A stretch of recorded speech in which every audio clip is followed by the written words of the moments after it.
Hello, everybody. Welcome back to our Military Connect Lunch and Learn.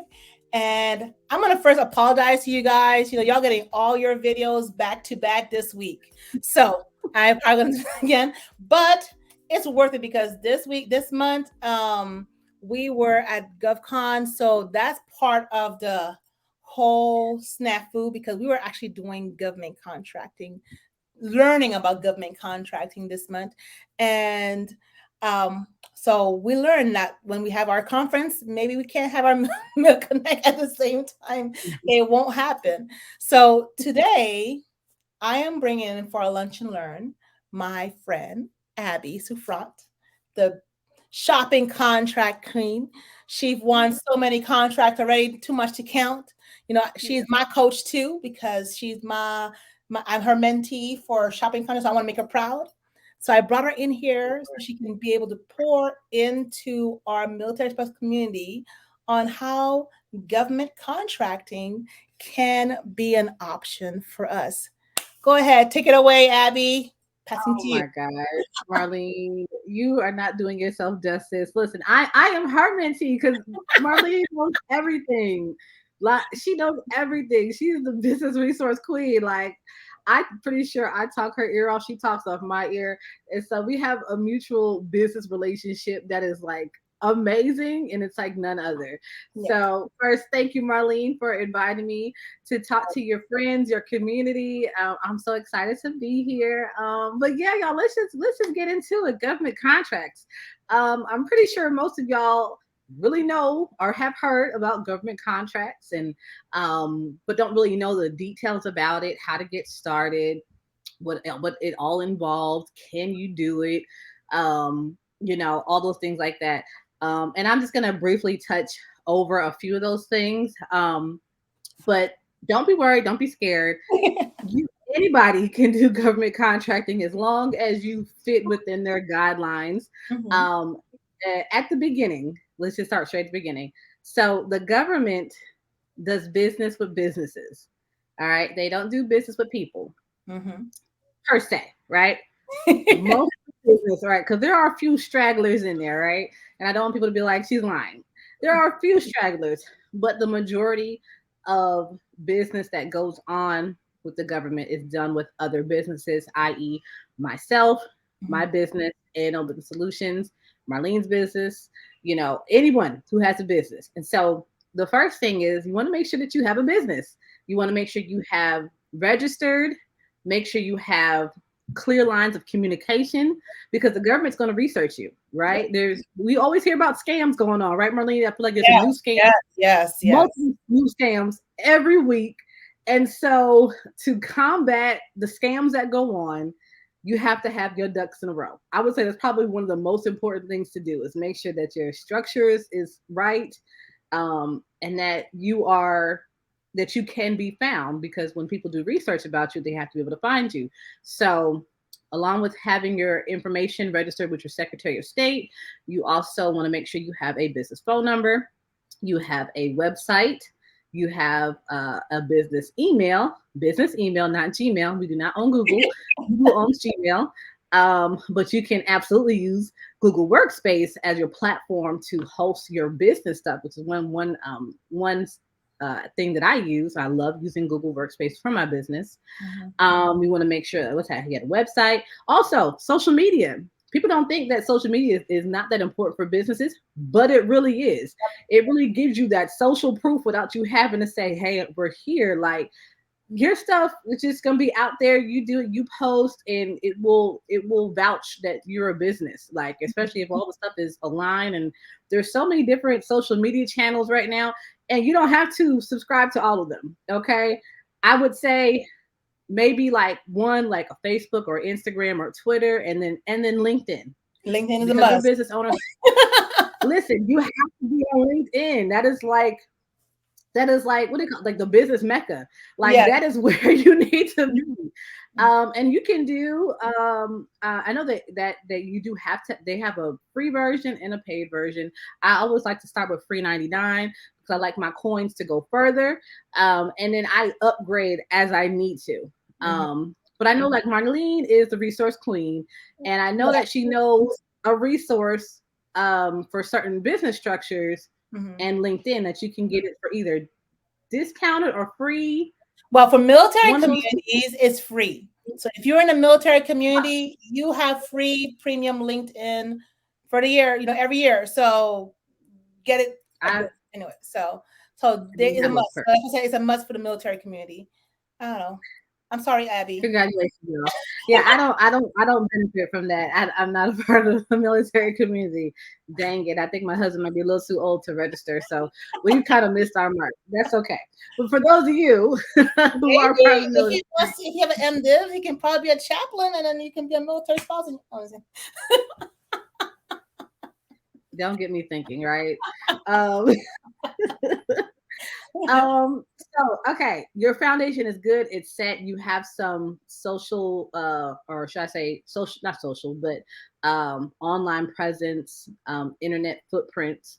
Then you have, of course, you start a business creating something, physical product or a service to solve a problem. Mhm. And you're going to go ahead and transition what you do over to the portals, the marketplaces Yeah. where not military, you got military in my mind. Well, it can be connected to the military, but where the different government agencies are located, where they put up their solicitations, their bids, their bid opportunities up there.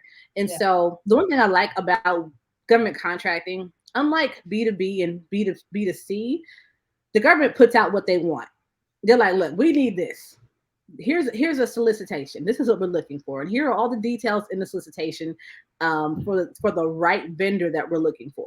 Unlike the other side, you have to kind of create and build your persona based off of Mhm. your product or service, and then go searching for them. On the other end, the government searching for you, they just don't know that you exist, right?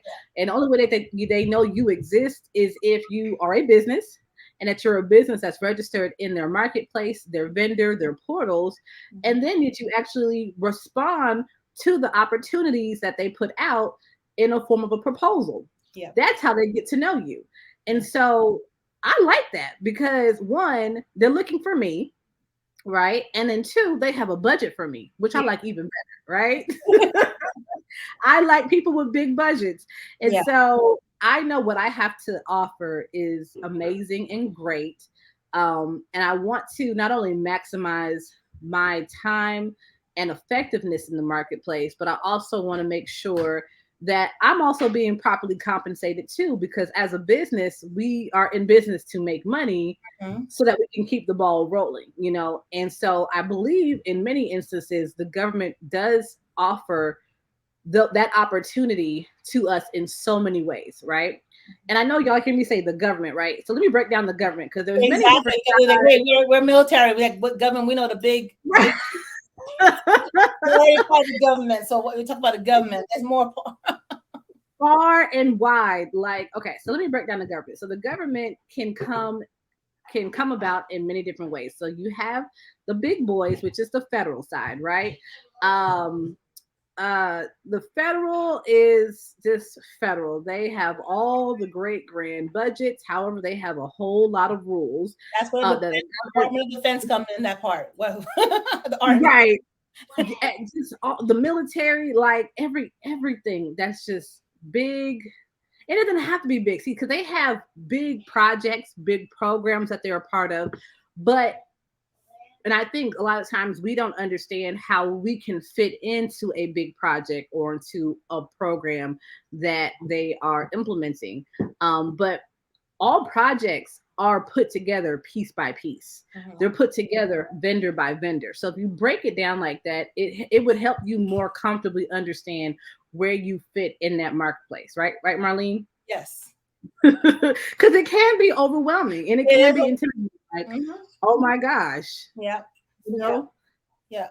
So there's different resources, different agencies. When you talk about these big different federal government agencies of it, you have the schools, you have the what the local government, all the different stuff like that. You have all these different areas that you're able to connect with. So it doesn't have to be Department of Defense. It can be the schools. It can be your local tourism. It can be your Chamber of Commerce. The agency, they can be housing. They're different departments. You're muted. You're going to you're muted. Making sure that you're muted. That too. So, but there's different ways of of you doing your business like that I'm too. over here talking. And I didn't even know I was muted. But yes, you're right. Like, Talking because hey, I don't know what's going on. Real life. don't even know how that happened. But no, you're right. Like, there's so many different agencies that exist. It doesn't have to start and end with the federal government, right? They're Mhm. just one sector. Then, like you said, you have your states. Every state is different. Every Mhm. state has different problems that they're trying to solve. Every state got their own list of priorities, right? And then you break it down even further to your counties, your cities, your schools.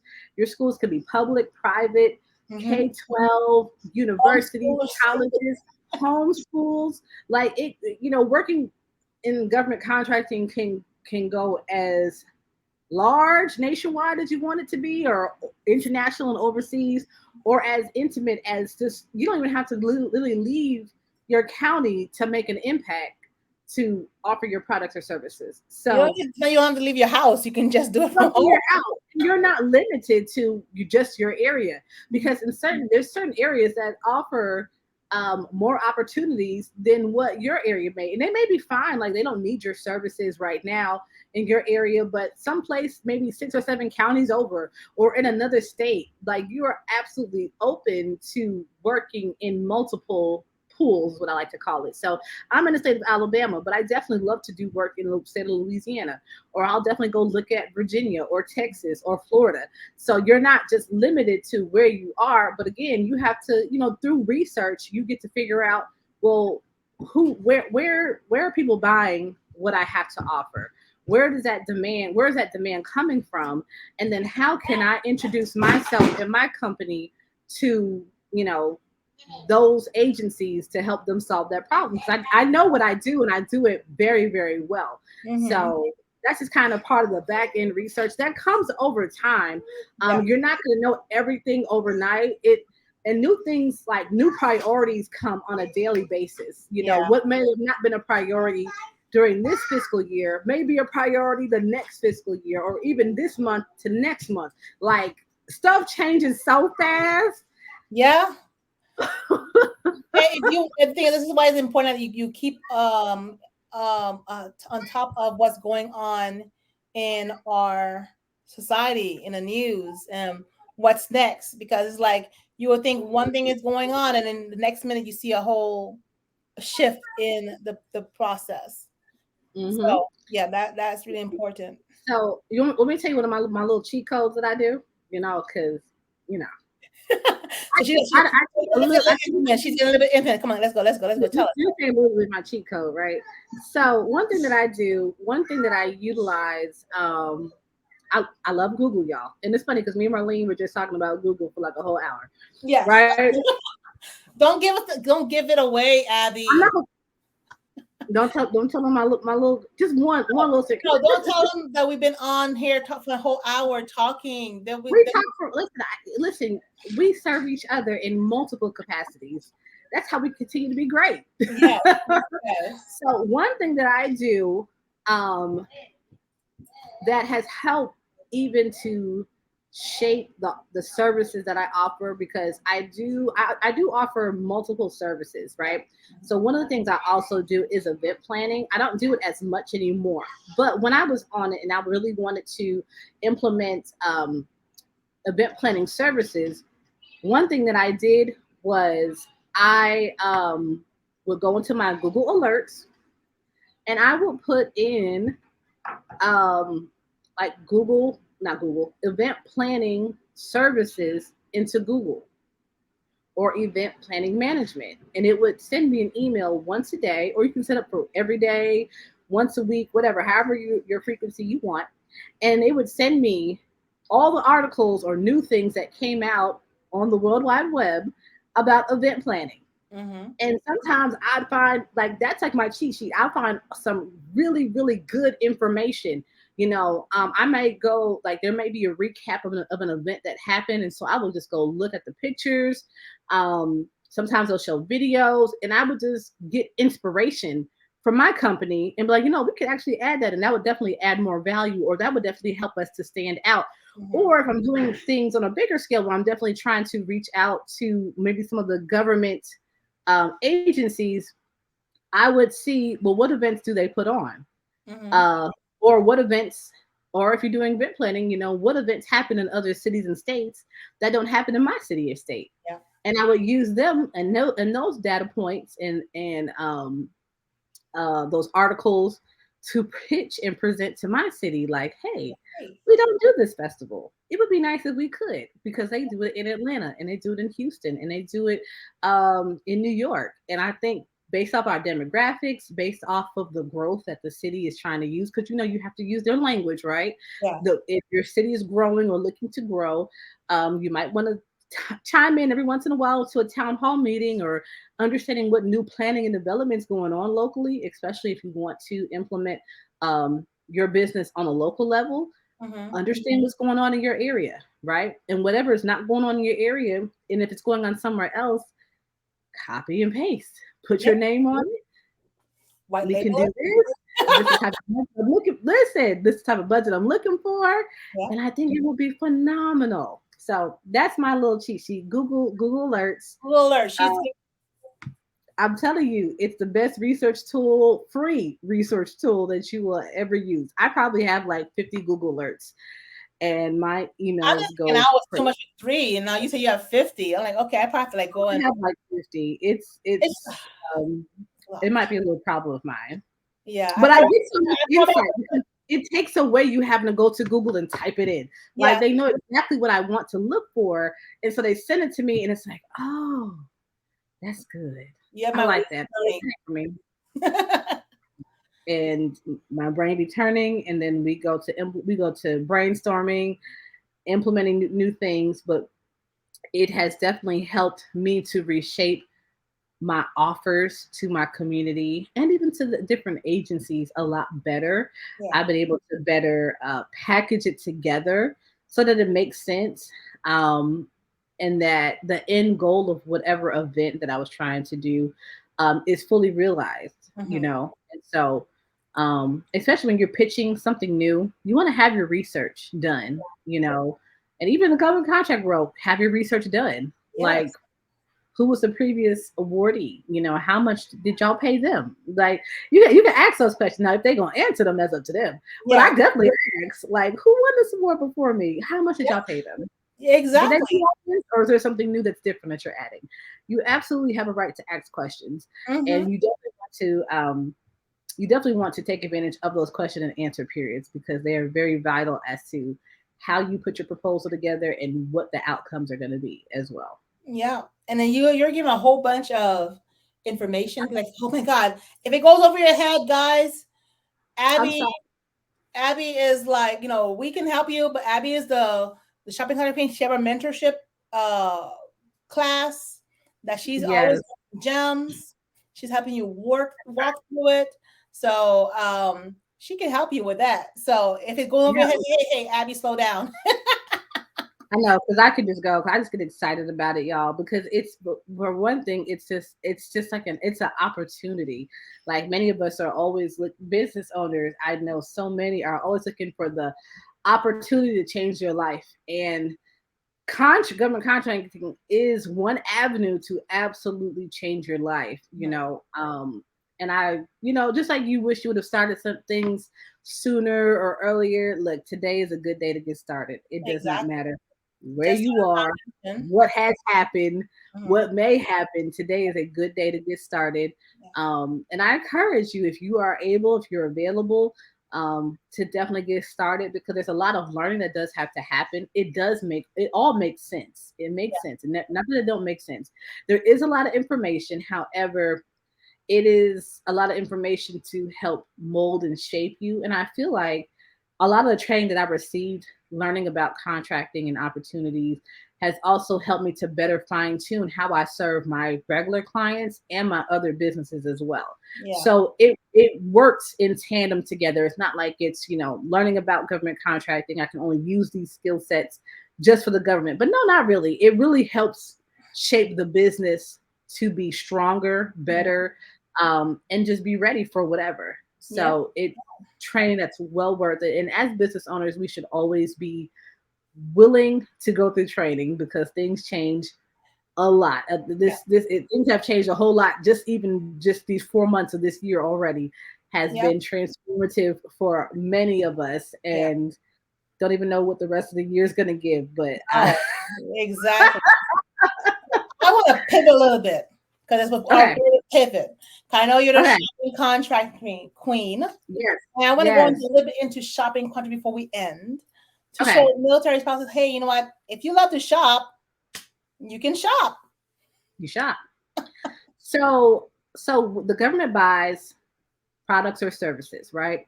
I like to provide products, and so sometimes product-based contracts are called shopping contracts, right? I have seen so many different types of shopping contracts. Y'all just would not believe, and I'm like, they buy This is this. the like two of the weirdest you found are interesting are interesting. Okay. I saw a shopping contract for breast implants. That's a one for me. I had to read it. I was like, I don't offer it, but I am just like, "You want breast implants?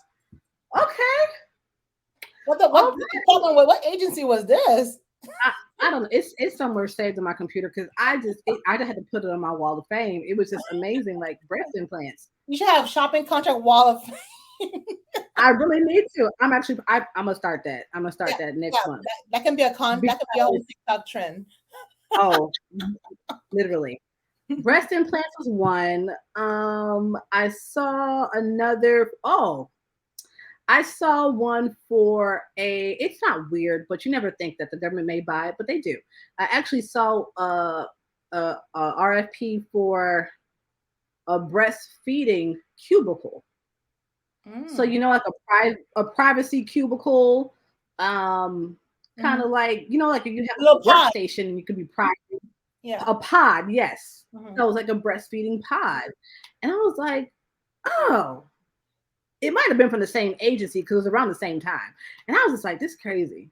This is really crazy. Yeah. Like they do this? Okay. But I see so many things. You see, they're looking for canines, they're looking for dogs, they look for food, all kind of food. They look for Cheese, kosher ramen food, they look noodles. for halal food, ramen noodles. I saw a bid for ramen noodles, and I seen one that had a whole bunch of candies: Snickers, Kit Kat, Zero, Skittles, M&Ms, plain and peanut, trail mix. I mean, you see ones for That's one of t-shirts, for the defense one. oh, I've seen a tennis what was it? A tennis match scoreboard. That was the kind of like a weird one that I've seen. Yeah. Golf carts, golf balls. Yeah. Um, I they love saw to play one. golf, right? I saw one for bulletproof vests for the schools. Yeah, yep. Yeah, yeah, yeah. Like, Metal okay. detectors, the metal detector scanners. Um, there's so many my brain just can't even like. Yes. So some of the ones that I provided car seats. I have That's provided, not what she really regularly do. So she are able to shop for contracts that is not yeah, in your business as long as you can buy right. it. My business is business consulting, and I have another one that does event planning. I don't provide car seats. However, there was an opportunity to be able to provide car seats, and so I bid on it, and I provided them car seats in and out. They liked the price. They gave me the okay. I went and purchased them, sent it to them, sent them an invoice. They paid me, and everybody's happy. I like shopping contracts because you can get in and out very, very fast. Okay. With my demand of my business on a regular basis for customer and business and other business owners, I have a small sector that I can integrate with the government. Mhm. Um, and for me, providing the products works better for my current model. Mhm. Now, I will say that you can make decent amount of money providing with products. However, you can also still make decent and even more with your service-based contracts because product is a one-time purchase, or it could be a purchase over a year. I've seen some build out for a year. Mm-hmm. Um, but service-based contracts, you can be awarded a year with a 4-year option. So you basically have an opportunity to provide services to a government agency for Well, 5 years as long as you do a good job, right? And so if they pay you $730,000 to provide this one service for 5 years, are you gonna turn it down? No. no. Well, it depends. It's got to be within your price range, right? But Yeah. I would assume that if you put 730,000, that it was affordable for you and your company to also become profitable. Yeah. So each one has its pros and its cons. One thing I like to teach is that every industry offers a service and product. Yeah. If you take a step back from what you have to offer, you may primarily offer a service, but due to that service, you also have access to certain products that make your service flow better or work better, or that can be useful for your end users. And so I like to just say, look at whatever you have to offer, see what service you can offer, and then what products you can offer. And then that way you don't necessarily have to go, if you're in the medical field, you may not be so interested in purchasing car seats, but you may be able to bid on gloves because you have access to a supplier for gloves, or Mm-hmm. you have a supplier for like hand sanitizer or hand soap or stethoscopes. You can get access to those different things, being a nurse practitioner, Yeah. whatever. So definitely just take a look. Everyone has something to offer. The government uses all of our products and services, and so take the time to dissect your business, Yeah. notify yourself of what you had to offer from a product or service base, and then get yourself registered in the proper portals of where you want to do and complete those contract opportunities, whether federal, state, or local, or Mhm. in schools. Yeah. Um, and then network with the people so that they know that you're there. Like, it's good to put your information in a portal, but when they get to meet you in person, that's kind of like the icing on top, or the cherry on top, really. They get to put a face to the name, and then you just never know what kind of magic comes from that. Yeah. And I was about to talk to you about to ask you about that, but that's the major. You sent them give some major key things that they can be doing right now in their Yeah, businesses, and building that relationship component is key because absolutely. they won't know to do business with you if they don't know you. If they don't know. So they Mhm, need to know you. I know with military spouse, sometimes it might be hard to go outside and network. mhm, You have that possibility and are able to use the respite care option that they have on base. If you have that option, or find a mhm, way someone to watch you, go to these networking events, shake some hands, kiss some babies. Or if mhm. you're virtual, you can do the same thing, get to know you, ask your question, raise your hand, be noticed. Because don't go to these networking thing and they won't Yeah. know you. Don't sit in the back of the classroom. You might as well not have gone. Yeah, Just try to be bold, ask a question, even if it's a simple question, even if it's a question that you already know the answer to. Ask your question. It may help somebody else in the room, right? yeah, And it also allows, even for the, maybe sometimes people feel awkward talking to some of the speakers or key people in the room. mhm, And if you had asked a question, they can kind of remember, okay, yeah, you did ask a question, and it just kind of breaks that ice a little softer than it being so harsh, like, hey, I'm this person, here's my capability statement. And they're like, I didn't even ask you the capability statement. So, it just breaks the ice, it makes it smooth it over. But the goal at the end of it is to just build relationships with people in the right places. And there are honestly a lot of people that want to help us in this arena, um, and you just have to be willing to put yourself out there. You didn't start a business for no reason. You clearly had a need to fulfill, a problem to solve, and that problem can be solved a lot further and wider than just the community that you're in, because there are other people who are looking for our services. They just don't know who we are or where we are or what we have to offer. And yeah. so getting out there and networking is key. All right. Thank you so much for just like coming in, sharing and pouring into our community. Guys, I want to see y'all connected with Abby in her mentoring, or even if you have more questions, Yeah. connect with her. Usually we would have this where we're a live discussion with people, but this month has been very different. That's So a. y'all are I'll welcome be. to put your questions in the YouTube chat in the bottom. Yeah. And once I see it, if Abby don't see it, I will say, hey, they've asked me a question, or I'll be like, hey, go to Abby website, and she will direct you in the And right I'm going to direction. answer. Thank you. Thank you, Marlene. This has been fun. All right, bye guys. See you guys next time. Keep on the good work. Yes.